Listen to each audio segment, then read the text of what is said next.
I want you to pause for just a moment and ask yourself this question. What if everything you've ever wanted, every prayer you've whispered in the dark, every dream that makes your heart race, is already yours, already done, already waiting? And what if the only thing standing between you and that magnificent life is you? You see, I spent years watching people pray, beg, plead with the universe for their good. And do you know what I discovered? Most of them were doing something absolutely remarkable. They were blocking it. Not because they weren't worthy, not because God or the universe had forgotten them, but because they didn't know the one simple truth that changes everything. Your word is your wand. Every single thing you say, every thought you think, every story you tell yourself about why things can't work out, you are using the most powerful creative force in the universe. And most of you are using it backwards. You're speaking lack when you want abundance. You're declaring loneliness when you crave love. You're affirming sickness when you desire health. And then you wonder why nothing changes. Let me be crystal clear with you today. This isn't about positive thinking. This isn't about pretending everything is fine when it isn't. This is about understanding how the invisible world works, how your words literally shape your reality, and why in this year of 2026, it's more important than ever that you wake up to your own power. I've seen marriages saved in a single moment of shifted belief. I've watched money flow to people who were days from eviction. I've witnessed bodies heal that doctors had given up on. Not through magic, not through luck, but through understanding one fundamental law. As within, so without. Your outer world is always reflecting your inner conversations. So, if your life isn't what you want it to be, if you're struggling, suffering, waiting for things to change, I need you to get really honest with yourself right now. What have you been declaring? What story are you telling about yourself every single day? Because that story, my dear, is creating your tomorrow. And if you don't like what you're seeing, we're going to change it. Right here, right now, together. And isn't that the greatest relief you'll ever know? That you don't have to carry this weight alone anymore. That you can stop pretending you have all the answers. That you can finally, stop white-knuckling your way through life.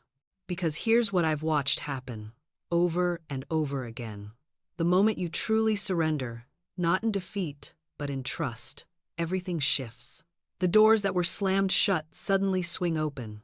The people who were meant to find you appear out of nowhere. The solutions you couldn't force into existence simply arrive. I remember a woman who came to me, absolutely frantic about money. She'd tried everything, budgets, side hustles, positive thinking exercises. She'd plaster affirmations all over her mirror, but underneath, she was terrified, completely gripped by fear. And you know what I told her? Stop trying to make times the money come. Start asking what you're supposed to times give. Asterisk. She looked at me like I'd lost my mind.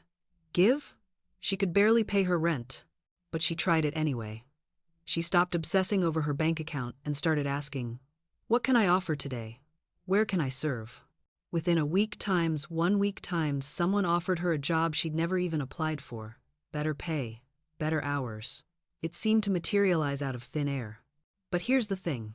It didn't come from thin air. It came from alignment, from getting out of her own way and letting the universe do what the universe does best. You see, when you're in that state of anxiety and control, you're like a radio stuck on static. You can't receive anything clearly. But the moment you surrender, the moment you tune yourself to trust, suddenly you're picking up signals you never knew were broadcasting. The universe responds to your vibration, not your desperation. And when you're clinging and controlling, your vibration is one of lack, of fear, of I don't have it yet. But when you surrender, when you let go and trust, your vibration shifts to abundance, to certainty, to, it's already mine. I remember a woman who came to me once, frantic about money. She needed it desperately, she told me. Bills piling up, collectors calling.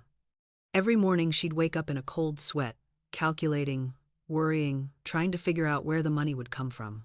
And the more she worried, the worse it got. Opportunities would appear and then vanish. Checks would be delayed. It was as if the very thing she was chasing was running from her. I told her something that shocked her at the time. I said, stop chasing the money. Give thanks for the money that's already on its way to you. She looked at me like I'd lost my mind. "But I don't have any money," she protested. "That's your problem," I said. "You're declaring what you don't have, over and over, all day long. Every worried thought is an announcement to the universe. I am without, I am lacking, I am poor." I had her start a new practice. Every morning, before her feet touched the floor, she was to say, "Infinite supply is mine. Money comes to me easily and constantly from expected and unexpected sources." And this was the crucial part, she had to release it. She couldn't sit there waiting for money to fall from the ceiling. She had to go about her day with the absolute certainty that it was handled. Within 2 weeks, everything changed. An old friend contacted her about a job opportunity she was perfect for. A relative she barely knew left her money in a will. A mistake on her tax return from years ago meant she was owed a refund. It wasn't just one thing, it was a flood. But it didn't start flowing until she stopped damming it up with her anxiety. The universe doesn't respond to your desperation, it responds to your faith. When you're clutching at something with white knuckles, you're telling the universe, "I don't believe you can handle this." But when you release it, when you truly let go, you're saying, "I trust that what's mine will find me." I once knew a man who'd been applying for a particular position at his company for 3 years. 3 years of interviews, rejections, promises that next time would be different. He was eating himself alive with it. Every morning he'd wake up thinking about that job. Every night he'd fall asleep rehearsing what he'd say in the next interview. Then one day, something shifted. He didn't stop wanting the promotion, but he stopped needing it to validate his worth. He started appreciating the job he had. He began mentoring younger colleagues, not to impress anyone, but because it felt right. He took on projects he was actually interested in, rather than ones he thought would make him look good. Within 2 months, he was offered a position at a different company, one he hadn't even applied to. Someone had noticed his work and recommended him. The salary was better, the role was better. And here's what fascinated him. The moment he accepted it, his original company suddenly offered him the promotion he'd wanted. After 3 years of no, they were suddenly yes. But by then, he'd already moved on. He'd found something better, precisely because he'd stopped strangling the life out of his desire. This is what I mean by the invisible hand. Your anxiety isn't protecting you, it's a wall between you and your good. When you say, "I need this specific thing to happen in this specific way or I'll fall apart," you're blocking every other avenue the universe might use to bless you. The woman who stopped checking her bank account daily didn't stop wanting financial stability. The man who let go of the promotion didn't stop wanting career advancement. They simply stopped suffocating their desires with fear. They discovered what I call the attention paradox, that the things we watch most closely with fear actually struggle to grow, while the things we trust tend to flourish naturally. Think about how a plant grows. You don't stand over it, measuring its height every hour, anxiously checking for new leaves every morning.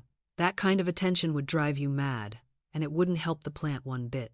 Instead, you water it, give it sunlight, and then you go about your life. You trust the process. And when you return days later, you're often surprised by how much it has grown in what felt like no time at all. Your desires work the same way. They need the right conditions. Your clear intention, your aligned action, your positive expectation. But then they need space to grow without your fearful scrutiny strangling them. I've watched this play out in relationships more than anywhere else. The person desperately checking their phone every 5 minutes, analyzing every text for hidden meanings, tracking their partner's social media activity. They're not protecting their relationship. They're poisoning it with distrust and anxiety. Meanwhile, the person who feels secure, who trusts both themselves and their partner, who has their own full life, their relationship has room to breathe and deepen naturally. The same applies to your creative work. The writer who obsessively checks their book sales ranking every hour is suffering far more than the writer who trusts that the right readers will find their work in divine timing. The difference isn't in their level of ambition. Both want success. The difference is in where they place their attention. Here's what shifted for me when I finally understood this principle. I realized that my constant checking wasn't actually about wanting information. It was about wanting control. And underneath that desire for control was fear. Fear that things wouldn't work out. Fear that I wasn't enough. Fear that the the universe wasn't actually supporting me. Every time you compulsively check on something, ask yourself, am I gathering useful information, or am I trying to control an outcome through worry?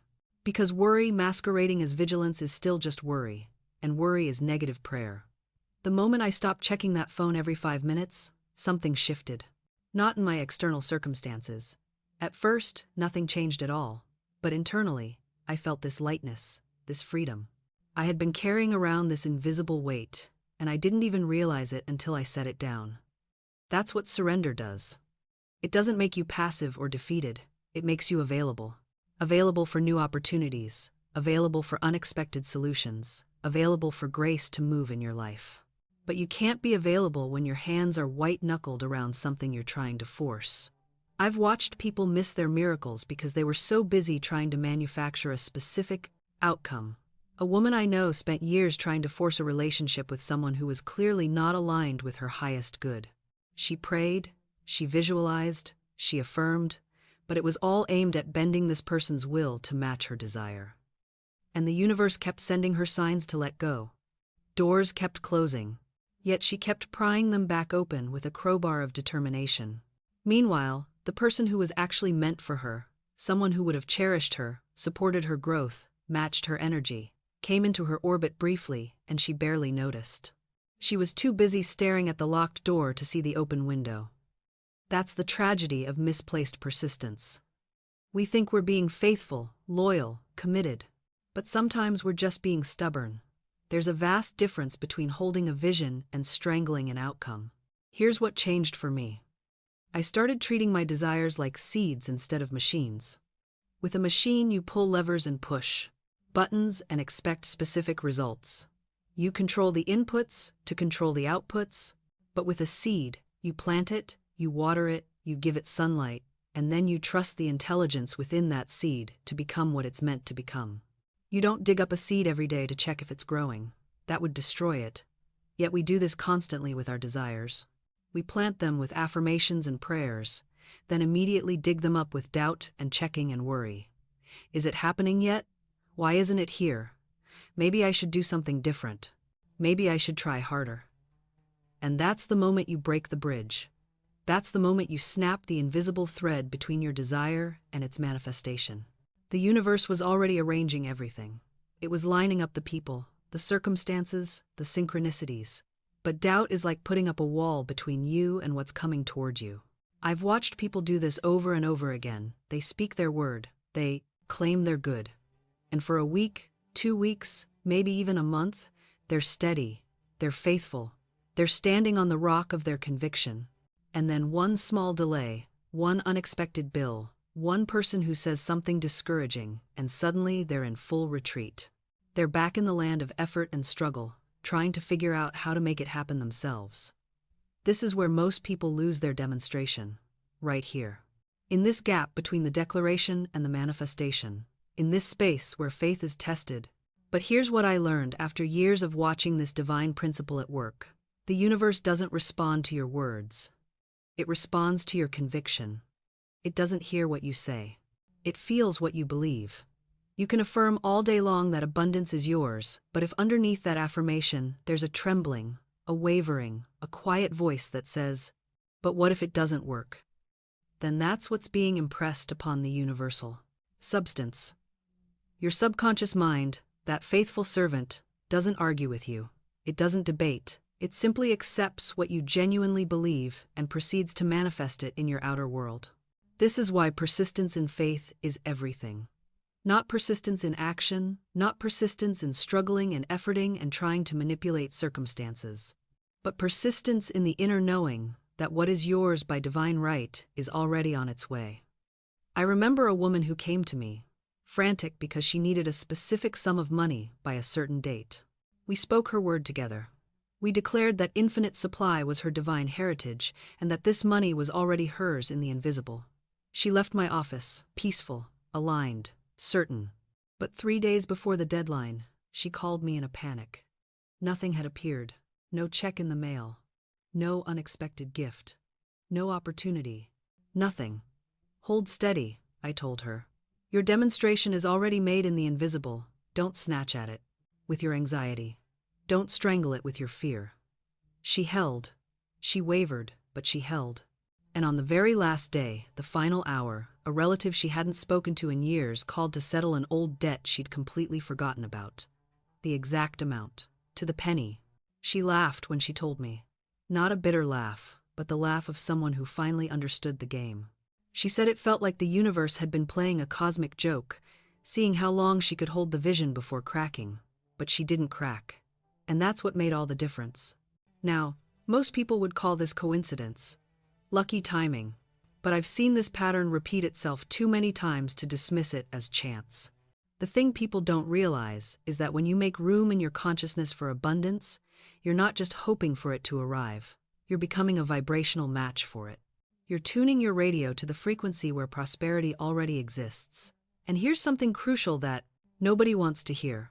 Sometimes, the universe tests your faith right at the threshold, right when you're about to receive. It's not because it's cruel, but because it needs to know you're serious. That you won't sabotage yourself the moment things start working. I've watched people do that, Get right to the edge of their breakthrough, and then panic, convince themselves they're being foolish, and slam the door shut just as their good was about to walk through. There was a man I worked with who wanted to expand his business.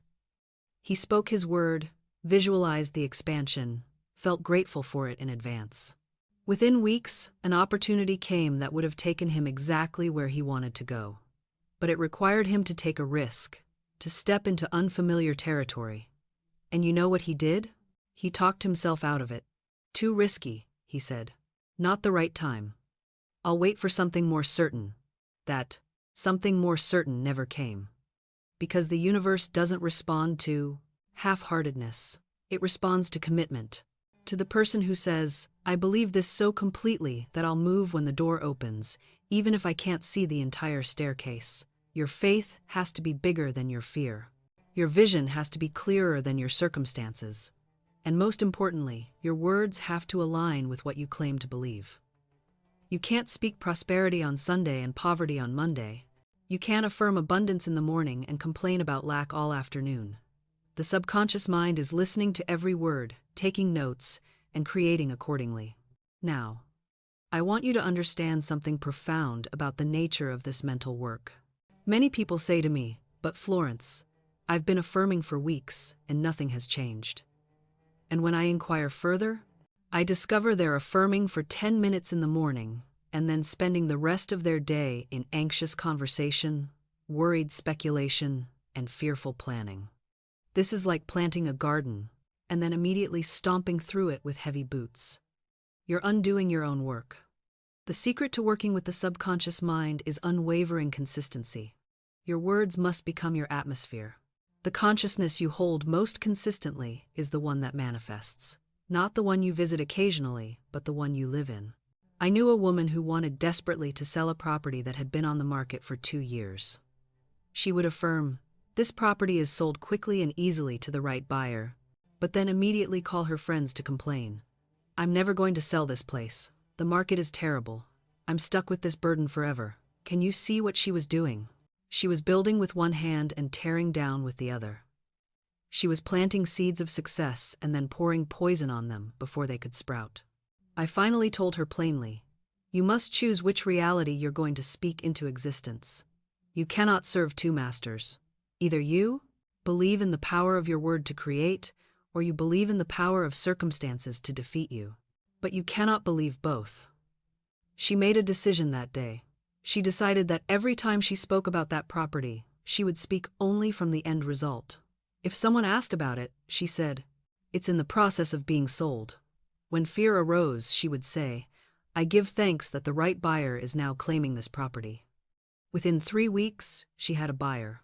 Not through any new marketing strategy, not through lowering the price, but through a sudden, unexpected inquiry from someone who paid her full asking price. This is not coincidence. This is law. This is how the invisible becomes visible. Through the disciplined direction of your words. Your word is not just sound waves traveling through air. Your word is creative power taking form. When you speak, you are not simply describing reality, you are prescribing it, you are calling it forth, you are commanding it into being. This is why the mystics and the masters throughout the ages have guarded their words like precious jewels. They understood that speaking is not a passive activity, it is the most active thing you can do. Every time you open your mouth, you are either building or destroying, blessing or cursing, creating heaven or manufacturing hell. And here's what most people never realize. The universe doesn't judge your words. It doesn't decide whether they're worthy or unworthy. It simply says yes. It mirrors back to you exactly what you've spoken. If you say, "I never have enough," the universe says, "Yes, you're right, you never have enough." If you say, "Everything always works out for me," the universe says, "Yes, everything always works out for you." You are in a perpetual conversation with infinite intelligence, and it is the most agreeable conversation partner you will ever have. It never argues, it never corrects you. It simply accepts your word as law and begins immediately to arrange circumstances to match what you've declared. Now, I can already hear some of you thinking, "But Florence, I've said positive things before and nothing changed." And I understand that frustration. But let me ask you this. What were you saying the other 99 times? Because it's not the occasional affirmation that shapes your life, it's the constant conversation you're having with yourself that nobody else hears. It's the muttering under your breath when things go wrong. It's the casual complaint you throw out without thinking. It's the self-deprecating joke you make at the dinner table. It's the fearful speculation you engage in when you're alone at night. All of that is word. All of that is creative power. And all of that is shaping your tomorrow. The person who occasionally says, "I am prosperous," but spends the rest of the day saying, "I can't afford that," and "money is tight," and "I'm worried about bills," that person has not changed their word. They've simply added a contradictory sentence to an ongoing narrative of lack. True mastery of the word means becoming conscious of every sentence, every phrase, every casual remark. It means treating your speech as sacred because it is sacred. Your words are not throwaway commodities. They are living seeds that will absolutely produce a harvest. Every farmer knows this truth. You don't plant corn and expect wheat. You don't plant poison ivy and expect roses. Yet how many of us scatter word seeds carelessly throughout our day, then wonder why our garden looks the way it does? I want you to become acutely aware of the seeds you're planting right now, today, this very hour. When you say, "I never have enough money," you're planting a poverty seed. When you say, "Nobody appreciates me," you're planting a neglect seed. When you say, "I always get sick in winter," you're ordering sickness from the universe's catalog. But here's the magnificent flip side. When you say, "I am beautifully supplied," you're planting an abundance seed. When you say, "Divine love flows through me to everyone I meet," you're planting a connection seed. When you say, "My body is a temple of living light," you're planting a vitality seed. You might be thinking, "But Florence, what if I don't believe these positive statements yet? Isn't that lying?" No, beloved, it's not lying. It's selecting truth from the infinite field of possibility. Remember, your current circumstances are simply the harvest of old word seeds. You're not denying what appears, you're choosing what will appear next. Think of it this way. If you're in a dark room, you don't argue with the darkness. You don't sit there saying, "It's so dark, it's terribly dark, I hate how dark it is." You simply turn on the light. Your affirmative words are the light switch. They don't fight the darkness, they introduce light, and darkness must yield. I've seen the most remarkable transformations when people truly grasp this principle. A woman came to me once, buried under debt, speaking constantly about her lack. I taught her to say instead, "Infinite supply flows to me in avalanches of abundance." She felt silly at first. The words seemed to mock her empty bank account, but she persisted. Within weeks, unexpected money began appearing. A forgotten tax refund, a bonus she didn't know was coming, a debt forgiven. Within 6 months, she was completely solvent. The external world simply rearranged itself to match her new word seeds. This isn't magic, it's law, the law of mind. What you decree with faith and feeling must manifest. The universe has no choice but to comply because you are not separate from it. You are an individualized expression of it, speaking creation into form.